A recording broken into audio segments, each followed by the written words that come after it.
D'Israël Shahak, injuste en Israël, Histoire juive, religion juive, le poids de 3 millénaires, chapitre 2, préjugés et détournements de sens, la tromperie continuelle, suite. Le troisième exemple est tiré d'un ouvrage qui, lui, n'a pas de si haute prétention scientifique, mais n'en est que plus populaire, The Joys of Yiddish de Leo Rosten. Ce plaisant petit livre, paru pour la première fois aux États-Unis en 1968 et qui a connu de nombreuses rééditions, dont plusieurs en livre de poche chez Penguin, est une sorte de glossaire des termes yiddish d'un usage courant parmi les juifs et même les non-juifs des pays de langue anglaise.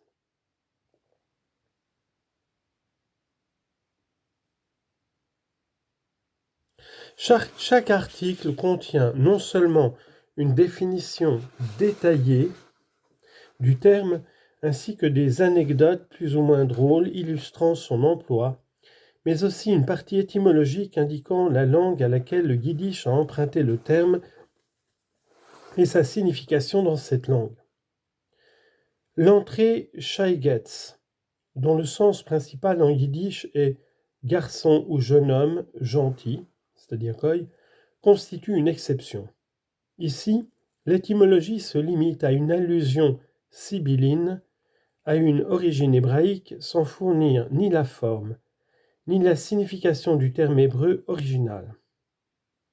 En revanche, à l'entrée shiksa, forme féminine de shaigetz, l'auteur cite bien le mot d'origine, sheketz, et déclare qu'en hébreu, cela signifie tache ou défaut.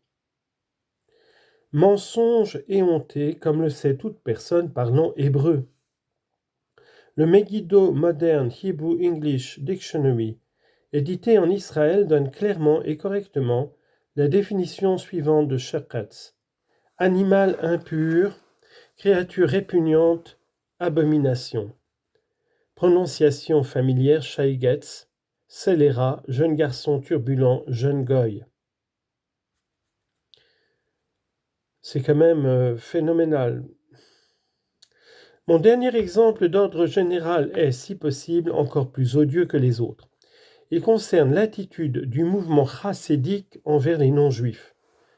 Le chassidisme, avatar et grave avilissement de la mystique juive, est toujours un mouvement vivant avec des centaines de milliers d'adeptes vouant un attachement fanatique à leur saint rabbin, dont certains ont acquis une influence politique énorme en Israël au sein des directions de la plupart des partis et encore davantage dans les hautes sphères de l'armée.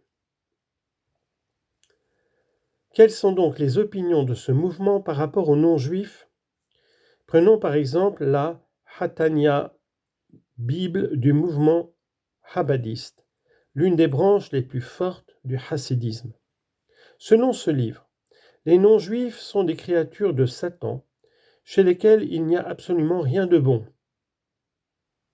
La différence qualitative entre juifs et non-juifs existe dès le stade de l'embryon. La vie même d'un non-juif est quelque chose d'inessentiel, car le monde n'a été créé que pour le bénéfice des juifs. Seigneur, prends pitié de toutes ces abominations. Et merci à Israël Shahak de nous éclairer. Ce livre circule dans d'innombrables éditions et les idées qu'il contient sont également propagées dans les nombreux discours de l'actuel Führer héréditaire de Chabad, le soi-disant rabbin de Lubavitch, Schneerson, qui de son siège new-yorkais dirige cette organisation aux ramifications internationales. En Israël, ces idées sont largement répandues dans le grand public, dans les écoles et dans l'armée.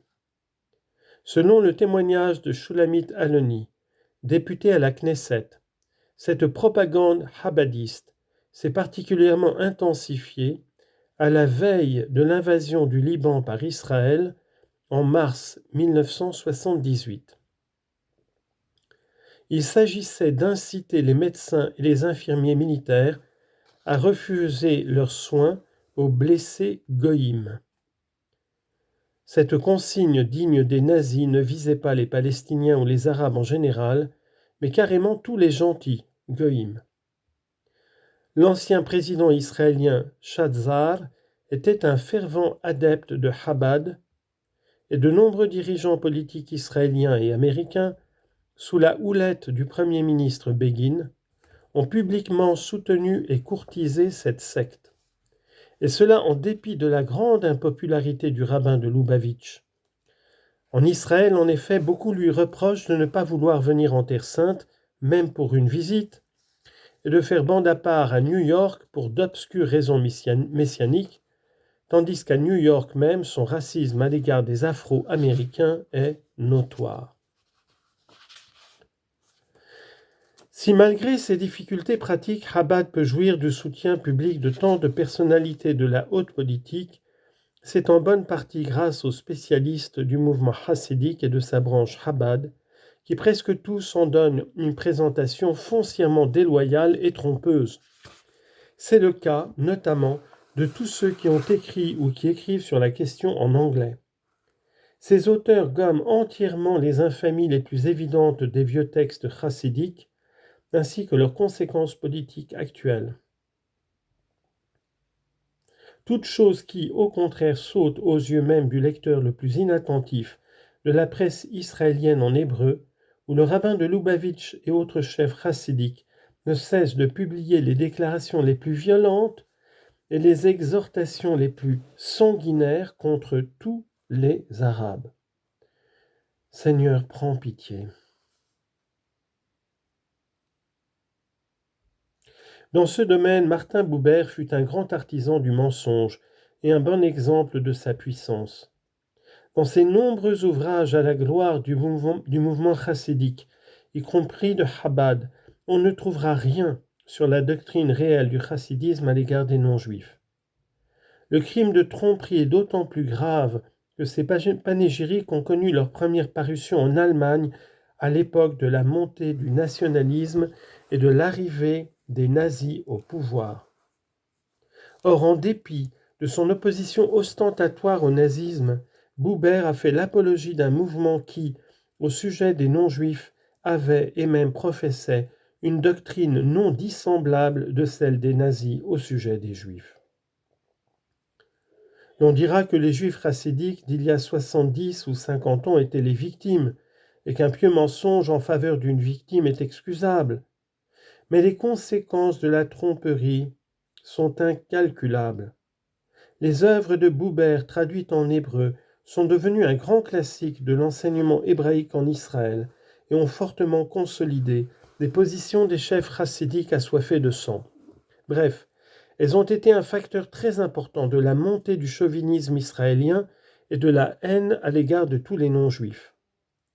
De nombreux êtres humains sont morts effectivement de leurs blessures parce que des infirmiers militaires israéliens, le crâne bourré de propagande chassidique, ont refusé de les soigner.